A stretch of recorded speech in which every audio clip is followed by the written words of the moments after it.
भाग्यरूपी देवीलाई भेट्नुहोस्। यदि कुनै मानिस भाग्यशाली छ भने उसको भाग्यको सीमाको बारेमा कुनै पनि भविष्यवाणी गर्न सकिँदैन।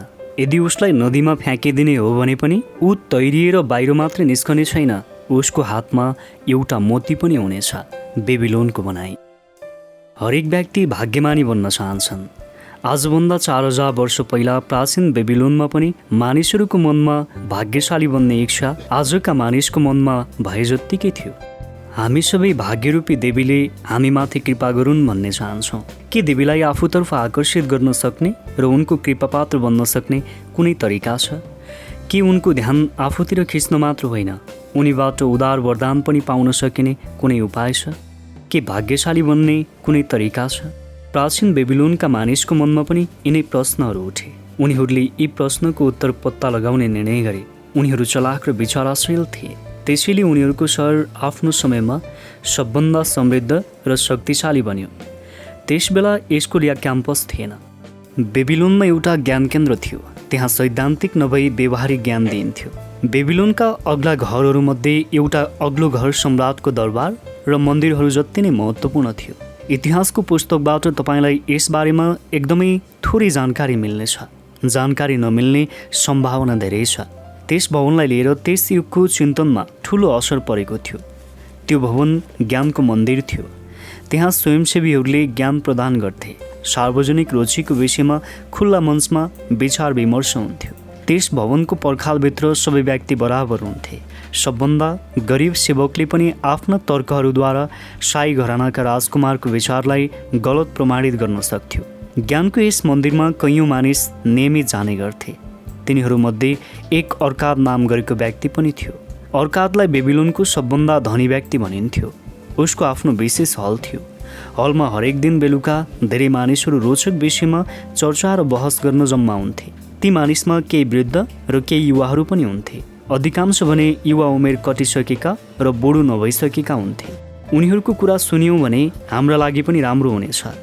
उनीहरूले भाग्यलाई आकर्षित गर्ने तरिका कसरी जान्दथे भनेर थाहा पाउन सक्नेछौँ। अर्काद आफ्नो मञ्चमा आउँदा सूर्य मरुभूमिको धुलोको भेषमा आगो जस्तै गरेर राता किरणहरू चम्काउँदै भर्खरै अस्ताएको थियो। 80 जना मानिस उनलाई पर्खेर भुइँमा ओछ्याइएको कार्पेटमा बसिरहेका थिए। बाँकी मानिसहरू आउने जाने गरिरहेका थिए। अर्कादले सोध्यो, आज हामी कुन विषयमा चर्चा गर्ने? अलिकति सङ्कोच मान्दै कपडा बुन्ने एउटा लामो वर्णको मानिसले उठेर भन्यो, म आज एउटा खास विषयमा चर्चा होस् भन्ने चाहन्छु, तर म यो कुरा बताउनदेखि डराउँछु। अर्कादज्यू, कति यो तपाईँ र अन्य मेरा साथीहरूलाई मूर्खतापूर्ण नलागोस्। अर्काद र बाँकी मानिसले उसलाई यस विषयमा बताउनको लागि आग्रह गरे। उसले भन्यो, आजको मेरो दिन शुभ थियो। मैले आज सुनका सिक्काहरूले भरिएको पर्स भेटेँ। मेरो प्रबल इच्छा पनि सधैँभरि भाग्यमानी नै रहनु छ। मलाई लाग्छ हरेक व्यक्तिको इच्छा पनि यही हो। त्यसैले आज हामी भाग्यलाई कसरी आकर्षित गरिन्छ भन्ने बारेमा छलफल गरौँ भन्ने मेरो सुझाव छ। यस छलफलबाट हामीले भाग्यशाली बन्ने तरिका खोज्न सिकौँ। अर्कादले भन्यो, यो एकदमै रोचक विषय हो। यसमाथि हामीले चर्चा गर्नुपर्छ। केही मानिसको लागि भाग्यको अर्थ संयोग या कुनै आकस्मिक घटना हो। यस्तो भाग्य कुनै कारण या उद्देश्यबाट प्राप्त हुन्छ। बाँकी मानिसको विश्वास हाम्रो भाग्य उदार देवी अस्टरको कृपामाथि निर्भर छ। उनीहरूका अनुसार उनलाई खुसी बनाउन सक्ने उनलाई देवीले उदारतापूर्वक पुरस्कार दिन्छन्। साथीहरू, यसमा तपाईँहरूको विचार के छ? आज हामी कुन तरिकाबाट भाग्यलाई आकर्षित गर्न सकिन्छ भन्ने कुरा पत्ता लगाऊँ। हुन्छ, धेरै राम्रो हुन्छ। उत्सुक श्रोताहरूको बढिरहेको समूहले जवाब दियो। अर्कादले अगाडि भने, चर्चा सुरु गर्नुभन्दा पहिला मलाई एउटा प्रश्नको उत्तर दिनुहोस्। हाम्रो कपडा बुन्ने मित्रलाई कोसिस नगरी बहुमूल्य रत्नहरू प्राप्त भयो। तपाईँहरूमध्ये कसलाई उहाँलाई जस्तो अनुभव भएको छ? एकाएक वातावरण शान्त भयो। सबैले एकअर्काको मुहार हेर्न थाले। कोही केही बोल्न सकेन। अर्कादले सोध्यो, के यस्तो अनुभव अरू कसैलाई पनि भएको छैन? यदि त्यसो हो भने यस्तो खालको भाग्य एकदमै दुर्लभ हुनुपर्छ। अब तपाईँहरूमध्ये कसैले हामी आफ्नो खोज कहाँबाट सुरु गरौँ भनेर सुझाव दिनुहोस्। राम्रो कपडा लगाएको एक युवकले भन्यो, म भन्छु, यदि कुनै व्यक्तिले भाग्यको बारेमा कुरा गर्छ भने स्वाभाविक रूपमै उसको विचार जुवाको टेबल, गेमिङ टेबलतर्फ गएन र? के त्यहाँ हामीले जित्नको लागि देवीको कृपा चाहने मान्छेहरू भेट्दैनौँ? ऊ बसेपछि अर्को एउटा आवाज आयो, नरोक्यौ, आफ्नो कुरा पुरा गर। के जुवाको टेबलमा देवीले तिमीमाथि कृपा गरेकी थिइन्? के क्युबमा रातो भागमाथि आएको थियो र तिमीले जुवाघरको मालिकबाट धेरै धन जितेका थियो? या फेरि क्युबको निलो भाग माथि पर्यो जसले गर्दा जुवाघरको मालिकले तिमीले मेहनत गरेर कमाएको सबै धन लिएर गयो? युवकले हाँसेर जवाब दियो, मलाई यो कुरा स्वीकार गर्नमा कुनै सङ्कोच छैन। भाग्यरूपी देवीलाई त सायद म त्यहाँ थिएँ भन्ने नै थाहा थिएन। सायद तपाईँहरूमध्ये बाँकी मानिसको साथमा यस्तो भएको होला। के तपाईँहरूले देवीले क्युबालाई तपाईँको फाइदाको लागि पल्टाइरहेको पाउनुभयो? हामी यसबारेमा सुन्न र सिक्न उत्सुक छौँ। अर्कादले भन्यो, धेरै नै समझदारपूर्ण सुरुवात भयो। हामी यहाँ प्रश्नलाई हरेक भागबाट विचार विमर्श गर्न जम्मा भएका हौँ। जुवाको टेबललाई वास्ता नगर्नु अधिकांश मानिसको लागि कुनै प्रबल सम्भावनालाई वास्ता नगर्नु हो, जसमा व्यक्तिले केही चाँदीका सिक्का दाउमा लगाएपछि धेरै सुनका सिक्काहरू जित्ने आशा गर्छ। एउटा अर्को श्रोताले भन्यो, यस प्रसङ्गमा छलफल गर्दै गर्दा मलाई हिजोको घोडादौडको याद आयो। यदि भाग्यरूपी देवी जुवाघरमा आउन सक्छन् भने घोडादौडलाई पनि व्यवस्था गर्दैनन्।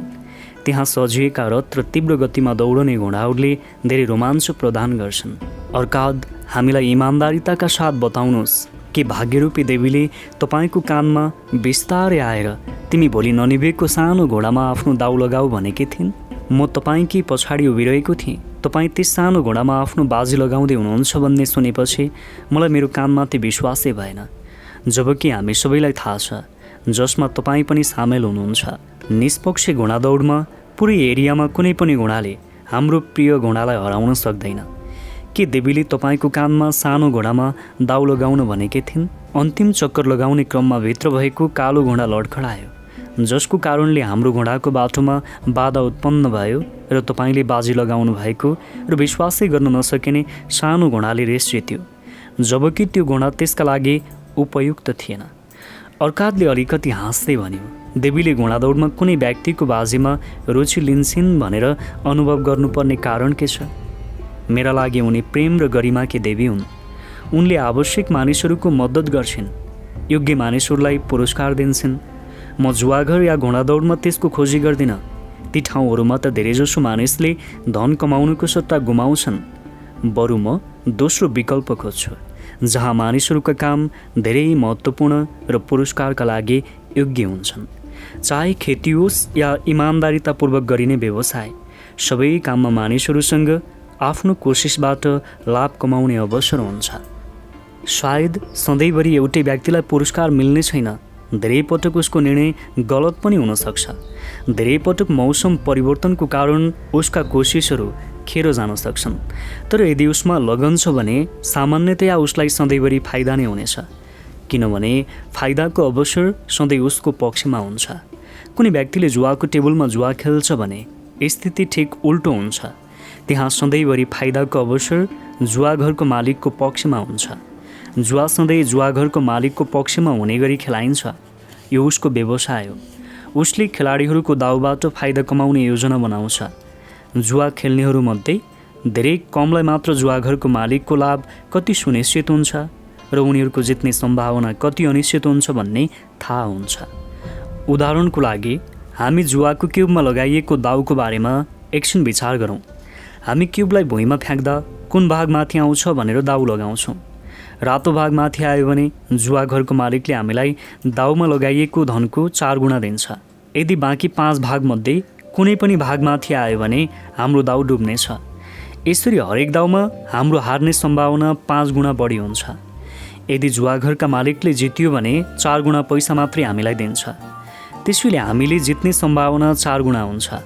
एक रातको खेलमा जुवाघरको मालिकले दाउमा लगाएको पुरा धनको 5औं भाग या 20% नाफा कमाउने आशा गर्न सक्छ। यस प्रकारको स्थितिमा व्यक्तिले आफूले लगाएको सबै दाउमा 20% धन गुमाउने हो भने उसले कहिलेकाहीँ मात्रै जित्ने आशा गर्न सक्छ। एकजना श्रोताले भन्यो, कहिलेकाहीँ केही मानिसले धेरै ठुलो रकम जित्छन् नि। अर्कादले फेरि भन्यो, हो, यस्तो पनि हुन्छ। यसमा प्रश्न उठ्छ, के ती भाग्यमानी मानिसका लागि यसरी कमाएको पैसाको कुनै स्थायी महत्त्व हुन्छ? म बेबिलोनको सफल मानिसहरूमध्ये धेरैलाई राम्रोसँग चिन्छु। तीमध्ये एकजना पनि आफ्नो सफलताको सुरुवात जुवाघरको टेबलबाट गरेको व्यक्ति छैन। धेरै मानिसहरूको बारेमा तपाईँलाई पनि थाहा होला। म सोध्न चाहन्छु, हाम्रा सफल नागरिकहरूमध्ये कतिजनाले आफ्नो सफलताको सुरुवातको श्रेय जुवाघरलाई दिन सक्छन्? के तपाईँहरू यस्तो मानिसलाई चिन्नुहुन्छ?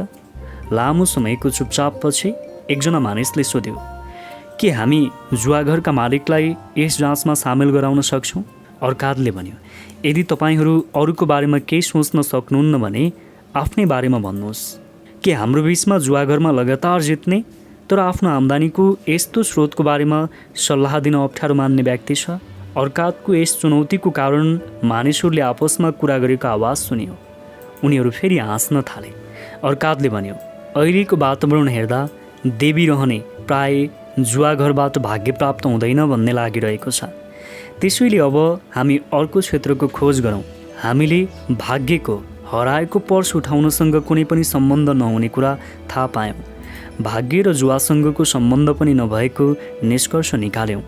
जहाँसम्म घोडादौडको प्रश्न छ, मैले यसमा जितेको भन्दा धेरै गुमाएको कुरा स्वीकार गर्न चाहन्छु। अब हामी आफ्नो व्यवसायमाथि विचार गर्छौँ। कुनै फाइदाजनक सम्झौता गर्दा हामी यस्तो सम्झौतालाई भाग्य मान्नुको सट्टा आफ्नो मेहनतको उचित पुरस्कार मान्छौँ। मेरो सोचाइ अनुसार यस्तो गरेर हामी देवीको उपहारलाई वास्ता गर्दैनौँ। हुनसक्छ उनले हाम्रो साँच्चै नै मद्दत गर्छन्, तर हामी उनको उदारताका लागि उनलाई धन्यवाद दिँदैनौँ। कसले यस विषयमाथि चर्चा अगाडि बढाउन सक्छ? एकजना वृद्ध व्यापारी उठ्यो र आफ्नो सेतो खुम्चिएको कपडालाई मिलाउँदै भन्यो, अर्काद, तपाईँको र आफ्ना मित्रहरूको अनुमति लिएर म एउटा सुझाव दिन चाहन्छु। तपाईँले भने जस्तै यदि हामी देवीलाई आफ्नो व्यापारको सफलताको श्रेय दिन्छौँ भने हामीलाई लगभग मिल्न लागेको तर अन्तिम मिनेटमा गएर नमिलेको लाभदायक कुराहरूको बारेमा किन नसोचौँ? यदि त्यो साँच्चै मिल्ने भएको भए भाग्यको दुर्लभ उदाहरण हुने थियो। त्यो पूर्ण हुन सकेन, त्यसैले हामीले त्यसलाई उचित पुरस्कार मान्न सक्दैनौँ। यहाँ बसेका धेरै मानिसहरूले पक्कै पनि यस्ता खालका अनुभव बताउन सक्छन् होला।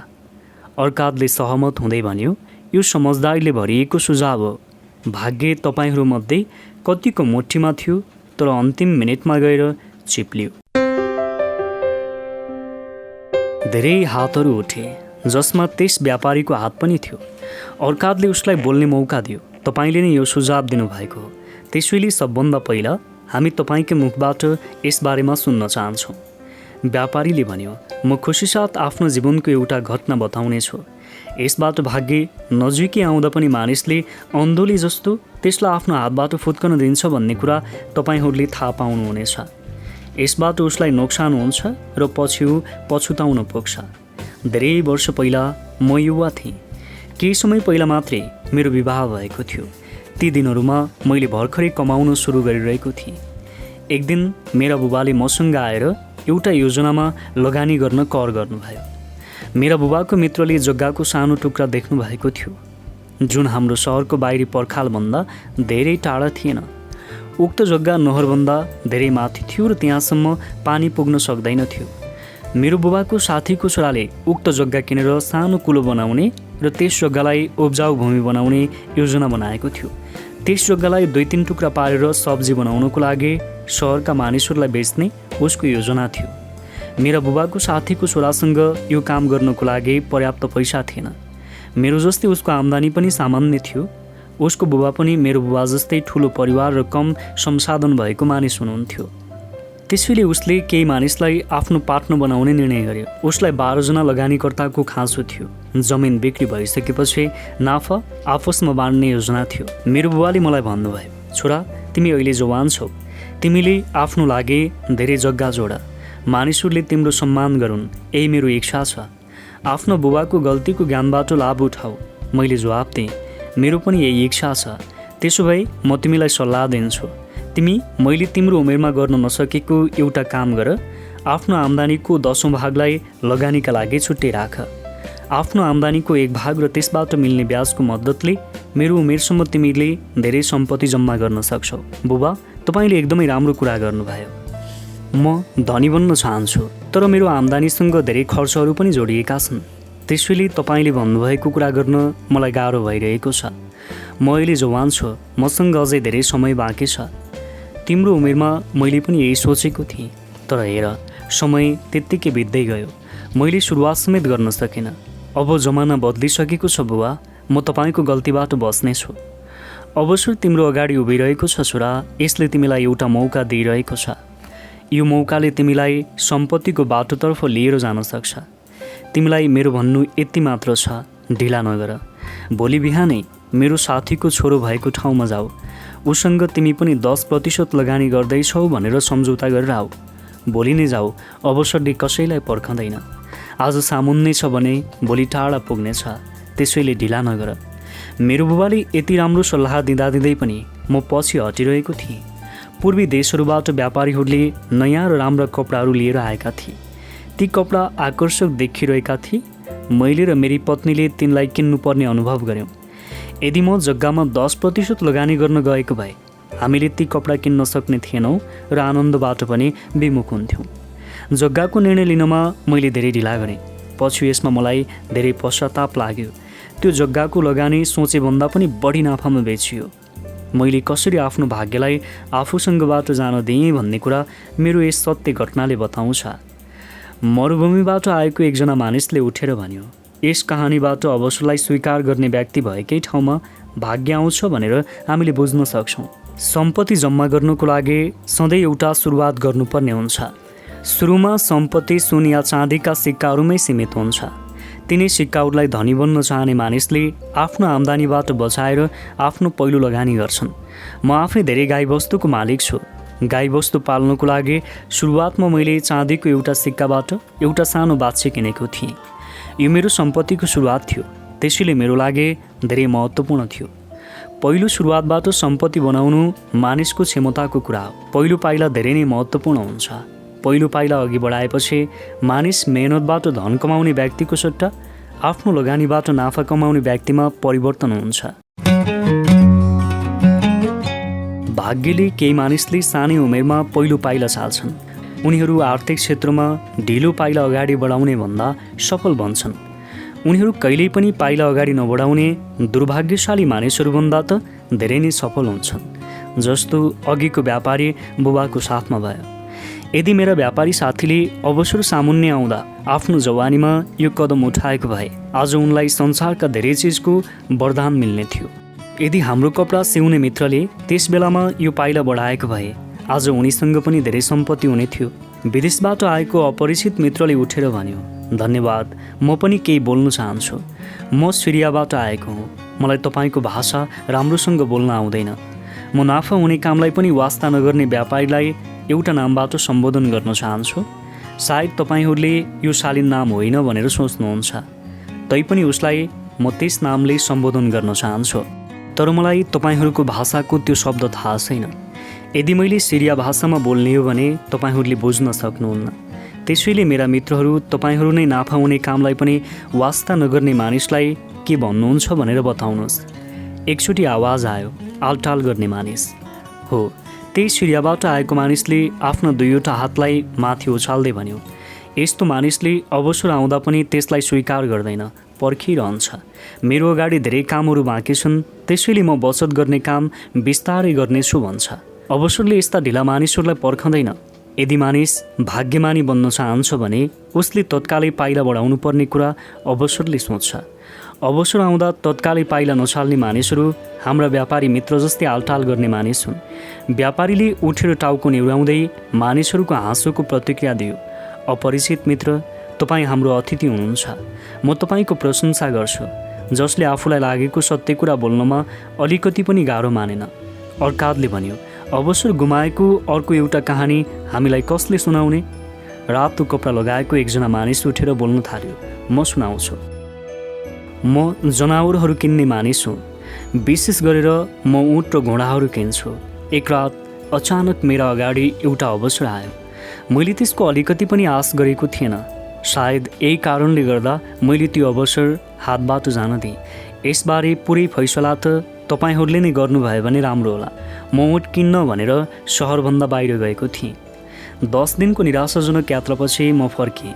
रात परिसकेकोले सहरका ढोकाहरू बन्द भइसकेका थिए। यो देखेर मलाई एकदमै रिस उठ्यो। मेरा नोकरहरू रात काट्ने व्यवस्था गर्न थाले। हामीसँग एकदमै थोरै खानेकुरा थियो, पिउने पानी अलिकति पनि थिएन। त्यसैले हामी यो रात गाह्रोसँग कट्ने भयो भनेर सोचिरहेका थियौँ। त्यही बेला एकजना बुढो मानिस म भएको ठाउँमा आए। उनी पनि हामी जस्तै ढोका बन्द भएकाले बाहिरै परेका थिए। उनले मलाई हेर्दै भने, आदरणीय श्रीमान, तपाईँलाई हेर्दा जनावर खरिद गर्ने मानिस हुनुहुन्छ जस्तो लाग्यो। यदि यस्तो हो भने म तपाईँलाई मेरा राम्रा भेडाहरू बेच्न चाहन्छु, जसलाई मैले भर्खरै मात्र किनेर ल्याएको हुँ। मेरी श्रीमती धेरै बिरामी छिन् भन्ने खबर आयो। उनलाई ज्वरो आएको छ रे। मलाई तत्कालै घर जानुपर्ने भयो। तपाईँ मेरा भेडाहरू किन्नुहोस्, म र मेरा नोकरहरू उठमा चढेर ढिलो नगरी घर जान सकौँ। धेरै अँध्यारो भएको कारण म ती भेडाहरू देख्न सक्दिनँ थिएँ। मैले भेडाहरूको आवाज सुनेर तिनीहरू धेरै छन् भन्ने अनुमान लगाएँ। मैले ऊँटको खोजीमा आफ्नो 10 दिन बर्बाद गरिदिएको थिएँ, तर अझै भेटेको थिएन। त्यसैले म खुसीसाथ उसँग सम्झौता गर्न थालेँ। ऊ गाह्रो परिस्थितिमा थियो, त्यसैले थोरै पैसा मागिरहेको थियो। मैले उसको प्रस्ताव स्वीकार गरेँ। भोलि बिहान भेडाहरू सहरमा लगेर बेचियो भने धेरै फाइदा हुन्छ भनेर मलाई थाहा थियो। सम्झौता सकिएपछि मैले मेरा नोकरहरूलाई 900वटा भेडाहरू गन्न आगोको मसाल लिएर आउनु भने। साथीहरू, म प्यासी भोका र आत्तिरहेका भेडाहरू गन्न हामीलाई कति गाह्रो पर्यो भन्ने कुरा तपाईँहरूलाई बताएर दिक्क गराउन चाहन्न। त्यो एउटा असम्भव काम जस्तै लागिरहेको थियो। त्यसैले मैले किसानलाई भोलि बिहान स्पष्टसँग भेडाहरू गनेपछि मात्र पैसा दिने कुरा गरेँ। उसले आग्रह गर्यो, दया गरेर अहिले नै तपाईँ मलाई 2/3 मूल्य दिनुहोस्। मलाई आज जसरी भए पनि घर पुग्नै पर्छ। म आफ्नो सबभन्दा शिक्षित र समझदार नोकरलाई यहीँ छोडेर जानेछु। उसले भोलि बिहान भेडाहरू गन्न तपाईँलाई सहयोग गर्नेछ। ऊ विश्वसनीय छ। बाँकी 1/3 पैसा पनि उसैलाई दिनुभए हुन्छ। मैले जिद्दी गरेँ र रातभरि पैसा दिन मानिनँ।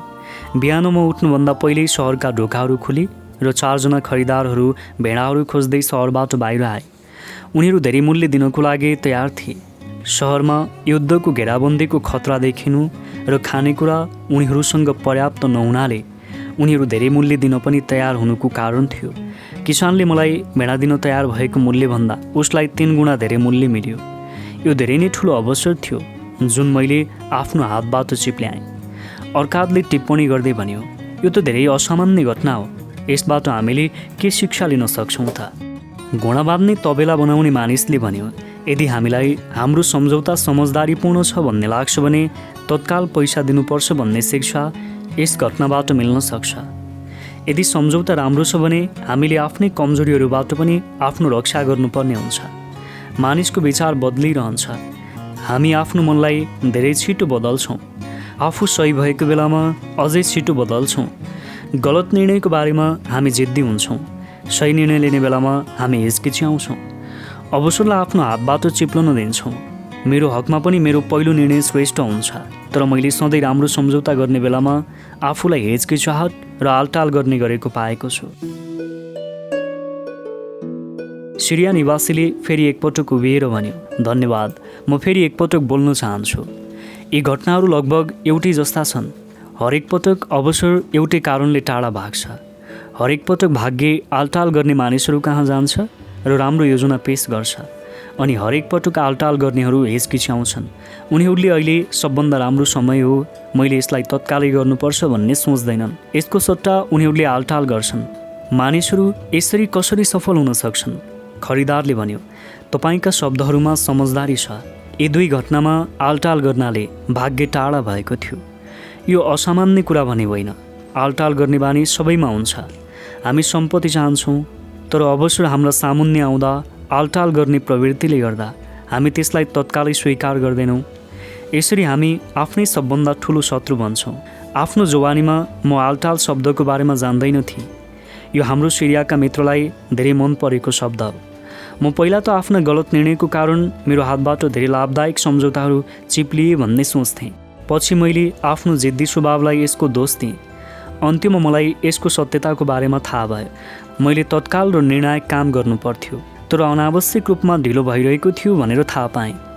यसको सत्यता थाहा भएपछि मलाई धेरै पश्चाताप भयो। जङ्गली खच्चरलाई कुनै रथमा प्रयोग गर्दा उसलाई जति दुःख हुन्छ त्यति नै दुःखले मैले आफ्नो सफलताको यस शत्रुलाई आफ्नो पिछा लाग्नबाट छुटाएँ। धन्यवाद।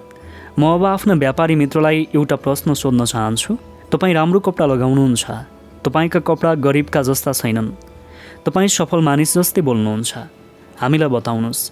आलटालले तपाईँको कानमा केही भन्यो भने तपाईँ अब पनि यसको कुरा सुन्नुहुन्छ? व्यापारीले जवाब दियो, खरिदार मित्रले जस्तै मैले पनि आलटाललाई चिन्नु र जित्नु पर्यो। आलटाल मेरो शत्रु थियो, सधैँभरि मेरो सफलताको बाधा दिन तयार भएर बसिरहेको हुन्थ्यो। मैले सुनाएका जस्ता घटनाहरू मसँग प्रशस्तै छन्। यसबाट म आलटालको कारणले मेरा अवसरहरू कसरी टाढा गए भन्ने कुरा बताउन सक्छु। एकपटक बुझेपछि आलटाललाई जित्न गाह्रो हुँदैन। कुनै पनि व्यक्तिले स्वेच्छाले आफ्नो सामान चोरलाई चोर्न दिँदैन। कसैले शत्रुलाई आफ्नो ग्राहक टाढा भगाउने छुट दिँदैन। यसबाट नाफा कम हुन्छ। यसले मेरो शत्रुको जस्तो काम गरिरहेको छ भन्ने थाहा पाएपछि मैले सङ्कल्प शक्तिद्वारा त्यसमाथि विजय पाएँ। यदि कुनै पनि व्यक्ति बेबिलोनको प्रचुर धनको हिस्सेदारी बन्न चाहन्छ भने सबभन्दा पहिला उसले आफ्नो आलटालको भावनामाथि विजय प्राप्त गर्नुपर्ने हुन्छ। अर्काद, तपाईँ के भन्नुहुन्छ? तपाईँ बेबिलोनको सबभन्दा धनी मानिस हुनुहुन्छ। त्यसैले धेरै मानिसहरू तपाईँलाई भाग्यमानी व्यक्ति भन्छन्। के तपाईँ कुनै पनि व्यक्तिले आलटालको भावनालाई नष्ट गर्नु नसकेसम्म उसलाई ठुलो सफलता मिल्दैन भन्ने मेरो कुरामा सहमत हुनुहुन्छ? त्यसैले धेरै मानिसहरू तपाईँलाई भाग्यमानी व्यक्ति भन्छन्। के तपाईँ कुनै पनि व्यक्तिले आलटालको भावनालाई नष्ट गर्न नसकेसम्म उसलाई ठुलो सफलता मिल्दैन भन्ने कुरामा सहमत हुनुहुन्छ? अर्कादले स्वीकार गर्यो, तपाईँले भन्नुभए जस्तै हो। मेरो लामो जीवनकालमा मैले धेरै पिँढीहरूलाई व्यवसाय, विज्ञान र ज्ञानको क्षेत्रमा अघि बढिरहेको देखेको छु। तिनले जीवनलाई सफलताको बाटोतिर लिएर जान्छन्। अवसरहरू उनीहरूको सामुन्ने आएको थियो। केहीले आफ्नो सामुन्ने आएका अवसरको फाइदा उठाए र आफ्ना गहनतम इच्छाहरूको सन्तुष्टिको लागि अगाडि बढिरहे। अधिकांश मानिसले अवसरलाई आलटाल गरेर टारे र धेरै पछाडि परे। अर्काद कपडा बुन्ने मानिसतर्फ मोडियो। तपाईँले नै भाग्यका बारेमा बहस गर्ने सुझाव दिनुभएको थियो। अब तपाईँ यसबारेमा के सोच्नुहुन्छ? अबदेखि म भाग्यलाई फरक दृष्टिले हेर्नेछु। भाग्यशाली बन्नको लागि मानिसले कुनै कोसिस गर्नै पर्दैन भन्ने मेरो सोच थियो। अब मलाई मानिसले केही पनि नगरिकन भाग्यलाई आफूतर्फ आकर्षित गर्न सकिँदैन भन्ने कुरा अनुभव भइसकेको छ। यस चर्चाबाट मैले भाग्यलाई आफूतर्फ आकर्षित गर्नको लागि अवसरको लाभ उठाउनु पर्ने रहेछ भन्ने थाहा पाएँ। आजदेखि म आफ्नो सामुन्ने आउने हरेक अवसरबाट अधिकतम फाइदा उठाउने प्रयास गर्नेछु। अर्कादले जवाब दियो, तपाईँले हाम्रो चर्चाको सत्यलाई धेरै राम्रोसँग बुझ्नु भएछ। हामीले धेरै जस्तो भाग्य अवसरको पछाडि लुकेर बसेको हुने कुरा थाहा पायौँ। भाग्य सायदै अन्य माध्यमबाट आउँछ। हाम्रा व्यापारी मित्र धेरै भाग्यमानी हुनुहुने थियो यदि उहाँले भाग्यरूपी देवीले दिएको अवसरलाई स्वीकार गरेको भए। त्यस्तै हाम्रा खरिदारी मित्र पनि भाग्यशाली बन्नुहुने थियो यदि उहाँले भेडाहरू किनेर 3 गुणा बढी मूल्यमा बेचेको भए।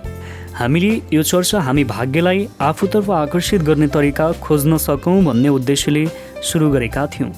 मलाई लाग्छ हामीले त्यसलाई खोजिसक्यौँ। भाग्य अवसरमा लुकेको हुन्छ भन्ने कुरा हामीले दुईवटा सत्य घटनाबाट स्पष्टसँग बुझ्यौँ। हामीले अवसरबाट लाभ लिन सकौँ या नसकौँ, तर यस सत्यलाई बदल्न सकिँदैन। अवसरहरूलाई स्वीकार गरेर भाग्यलाई आकर्षित गर्न सकिन्छ। प्रगतिका अवसरको लाभ लिन तत्पर रहने मानिसमाथि भाग्यरूपी देवीले रुचि लिन्छन्। उनी सधैँ उनलाई खुसी पार्न सक्ने मानिसको मद्दत गर्न इच्छुक हुन्छन्। कर्मशील मानिसले नै उनीलाई सबभन्दा खुसी पार्न सक्छ। कर्मले तपाईँलाई सफलतातर्फ लग्नेछ।